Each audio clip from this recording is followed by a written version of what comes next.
Le jardin des souvenirs. Ethan avait 8 ans lorsqu'il perdit ses parents dans un accident tragique. L'enfant, submergé par le chagrin, se retrouva sous la garde de ses grands-parents maternels qui vivaient dans une petite maison au bord d'un village, entouré d'un immense jardin. Cet endroit, avec ses arbres centenaires et ses massifs de fleurs sauvages, semblait figé dans le temps. Mais pour Ethan, il était dépourvu de vie, tout comme son cœur brisé. Le premier matin dans cette nouvelle maison, Ethan resta assis sur son lit, observant les rayons du soleil filtrer à travers les rideaux. Sa grand-mère, une femme douce aux cheveux argentés, entra discrètement dans la pièce.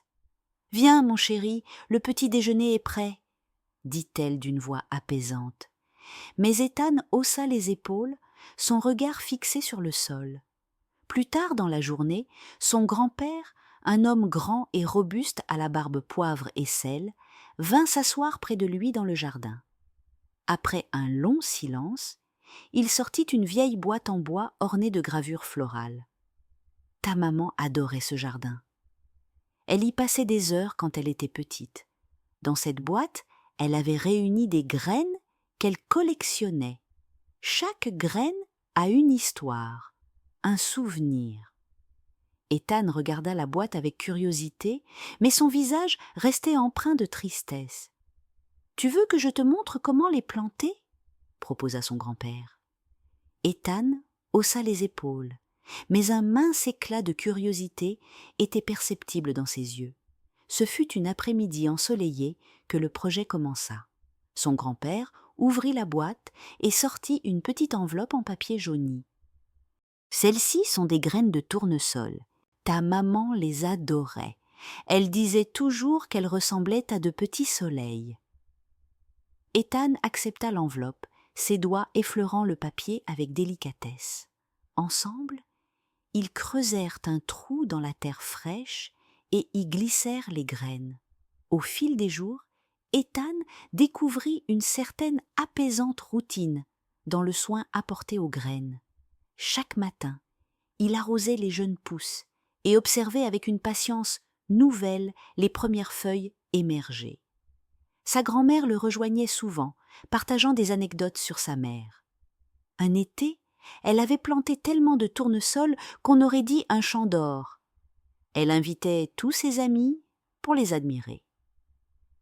Petit à petit, Ethan se mit à sourire en écoutant ces histoires. Chaque souvenir ramenait un peu de lumière dans son monde obscur.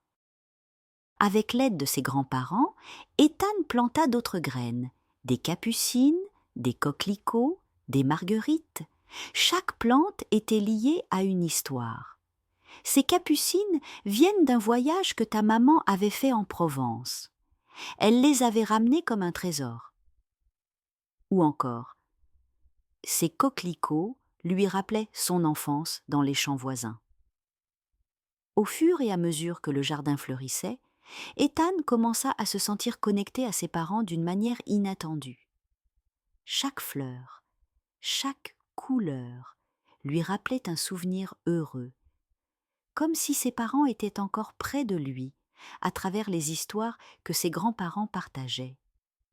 Un matin, alors qu'Ethan s'occupait des tournesols, il aperçut un papillon aux ailes bigarrées qui voletait autour des fleurs.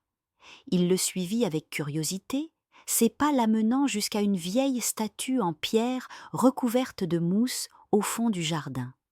C'était une sculpture de fée, ses mains tendues, comme pour accueillir les fleurs. « Ta maman l'appelait la gardienne du jardin », expliqua sa grand-mère en le rejoignant. Elle disait que les papillons étaient des messagers, portant les souvenirs des gens qu'on aime. Ethan regarda le papillon s'envoler et se surprit à sourire. Peut-être, pensa-t-il, ce papillon portait un message de ses parents. Les saisons passèrent et le jardin devint un lieu magique, vibrant de vie, Des oiseaux venaient chanter dans les arbres, des abeilles bourdonnaient parmi les fleurs, et Ethan, avec ses grands-parents, y passait de plus en plus de temps. Chaque nouvelle floraison était une victoire, un symbole d'espoir et de résilience. Lorsque le printemps arriva à nouveau, le jardin était métamorphosé. Il n'était plus simplement un endroit où la tristesse avait pris racine, mais un sanctuaire de souvenirs et d'amour. Ethan se promenait parmi les fleurs, se rappelant les histoires de ses parents et les moments qu'ils avaient partagés. Un après-midi, alors qu'il admirait les coquelicots, il se tourna vers ses grands-parents. « Je veux qu'on plante un arbre, à souvenir. Un grand arbre qui pourra grandir avec moi. » Ses grands-parents, émus, acceptèrent avec joie. Ils choisirent un chêne, symbole de force et de longévité. Ethan participa à chaque étape, de la plantation à l'arrosage. En enterrant les racines, il murmura « Pour papa et maman, qui sont toujours avec moi ». Avec le temps, l'arbre devint le centre du jardin. Ethan y accrochait de petites plaques avec des messages ou des souvenirs. « Papa aimait les étoiles », disait l'une. « Maman riait toujours quand je faisais des grimaces », disait une autre. Ses grands-parents ajoutaient aussi leurs propres souvenirs, enrichissant cet arbre d'une mémoire collective. En grandissant, Ethan comprit que le jardin était bien plus qu'un simple endroit fleuri. Il était le reflet de l'amour et des souvenirs qui perdurent, même face à la perte. Il apprit que, comme les fleurs, les souvenirs avaient besoin de soins pour continuer à éclore.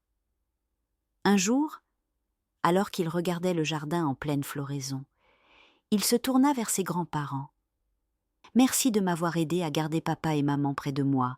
Je ne me sens plus seule maintenant. » Sa grand-mère le serra dans ses bras et son grand-père posa une main protectrice sur son épaule. Le jardin des souvenirs devint un lieu où la famille, les amis et même les voisins venaient partager des moments heureux. Chaque fleur, chaque arbre, chaque pierre racontait une histoire, rappelant à tous que l'amour survit, peu importe les épreuves. Ainsi, au cœur de ce jardin enchanté, Ethan trouva la force de sourire à nouveau et de faire fleurir en lui l'espoir. Bonne nuit, mes petits rêveurs.